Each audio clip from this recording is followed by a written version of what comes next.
Book of Heaven, Volume 12, May 12th, 1917.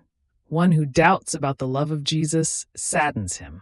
Since my always lovable Jesus had not come, and I was very afflicted while I was praying, a thought flew into my mind. Did the thought ever come to you that you might be lost?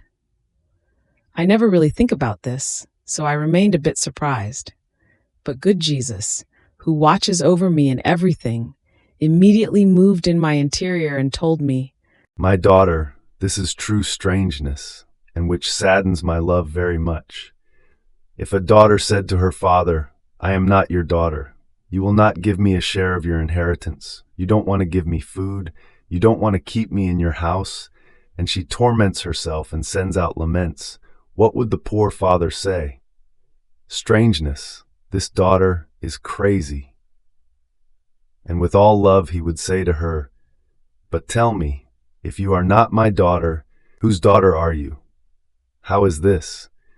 You live under my same roof. You eat at my same table. I clothe you with my money, earned with my own sweat. If you are ill, I assist you and I procure the means to heal you. Why then do you doubt that you are my daughter?' With more reason, I would say to one who doubts about my love and feared that she might be lost, 'How is this? I give you my flesh for food. You live completely of my own. If you are ill, I heal you with the sacraments. If you are stained, I wash you with my blood. I can say that I am almost at your disposal. And you doubt? Do you want to sadden me? Tell me then, do you love someone else?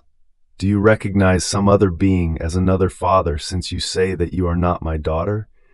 And if this is not, why do you want to afflict yourself and sadden me?